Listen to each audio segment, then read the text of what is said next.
শাকিব ভাইয়ের সিনেমা করার একটা আগ্রহ সবারই থাকে। এটা ইন্ডাস্ট্রির কেউ বলুক আর না বলুক সবার একটা আগ্রহ থাকে। যারা তাকে পছন্দ করে তাদেরও থাকে, যারা তাকে পছন্দ করে না তাদেরও থাকে। একটা গান করতে চাইছি, একই সাথে একটা শূন্যযোগ হয়ে গেছে, মানে 10টা গান করতেছে এখন এবং on the same year. So এইটা আসলে এটাই মানে আমাকে আরো ভাবায় যে আপনি যদি মন থেকে কিছু চান সেটা অবশ্যই আপনি পাবেন।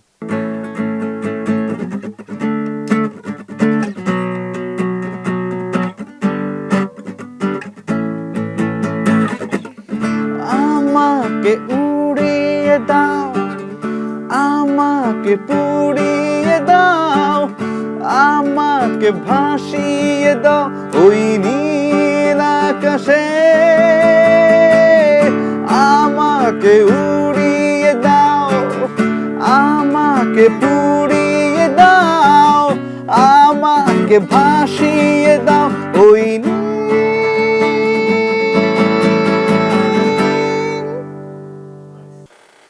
রকস্টারের শুরু আসলে ইন্টারেস্টিং বলি, একটু মানে মজাই পাবেন যদি গল্পটা শোনান। আমি তখন মানে এই স্টুডিওটা মাত্র শুরু করলাম, মানে নতুন স্টার্ট এবং হচ্ছে সব কাজ করতেছি। কারণ আসলে ওই যে বলো না, নতুন কিছু শুরু করতে করতে অনেক চ্যালেঞ্জেস থাকে। তো ওই সময়টায় আসলে বিভিন্ন কাজ করতেছিলাম এবং বিজ্ঞাপনের কাজ, সিনেমার কাজ। তো শাকিব ভাইয়ের সিনেমা করার একটা আগ্রহ সবারই থাকে। এটা ইন্ডাস্ট্রির কেউ বলুক আর না বলুক সবার একটা আগ্রহ থাকে। যারা তাকে পছন্দ করে তাদেরও থাকে, যারা তাকে পছন্দ করে না তাদেরও থাকে। কারণ আলটিমেটলি আপনার অডিয়েন্স হচ্ছে আলটিমেট গোল, রাইট? তো শাকিব ভাই হ্যাজ দ্য বিগেস্ট অডিয়েন্স। তো আমার এটা সবসময় পছন্দ ছিল। সো এই জায়গায় আমি বাংলা ভাষায় বলে মূলা ঝোলানো যেটাকে বলে, অনেক ডিরেক্টর, অনেক কো আর্টিস্ট এই ব্যাপারটাকে টোপ দিছে যে সাকিব ভাইয়ের সিনেমায় গান বানাতে হবে।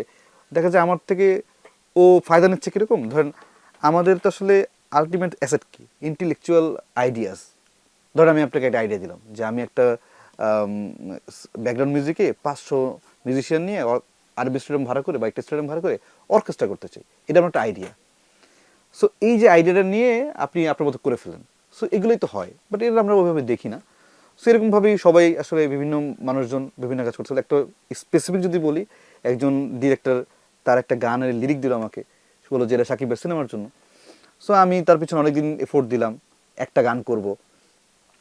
তো সে কী করলো, ওই লিরিক আমাকে দিয়ে সে এই লিরিক আরও কয়েকজনকে দিল এবং আমি আর একটা কলিগের স্টোরি থেকে শুনলাম সেম লিরিকে গান হচ্ছে। তো আমি ওনাকে বলি নাই, বাট আমি বললাম যে আসলে এইরকম হলে তো আসলে খুবই ডিসরেসপেক্টফুল একটা জায়গা। সো আমি আর ওই ডিরেক্টরকে আর বলি নাই যে ভাই আমি মানে অখুশি হয়েছি। বাট আল্লাহর কি রহমত, মানে হোয়াট এ মিরাকেল, যে একটা গান করতে চাইছি, একই সাথে একটা শূন্যযোগ হয়ে গেছে, মানে 10টা গান করতেছে এখন এবং on the same year. So এইটা আসলে এটাই মানে আমাকে আরো ভাবায় যে আপনি যদি মন থেকে কিছু চান সেটা অবশ্যই আপনি পাবেন। সো রকস্টার সিনেমার জন্য আমাকে রুশু ভাই ডাকে। রুশু ভাই ডেকে বলে যে রুশু ভাই এবং সানি ভাই অনেক দিন যাবৎ কাজ করতেছিল এটা নিয়ে এবং দীর্ঘদিন কাজের পরে ওনারা আমাকে ইনভলভ করে, যে ওনারা অনেক ভেবেছে যে কাকে ইনক্লুড করা যায়। সো ওনারা দুজনই একটা মিউচুয়াল আন্ডারস্ট্যান্ডিং থেকে আমাকে ডাকে এবং আমি হচ্ছে অনবোর্ড হই পুরো বিজিএম এবং সবগুলো গানের মিউজিক ডিরেক্টর হিসেবে।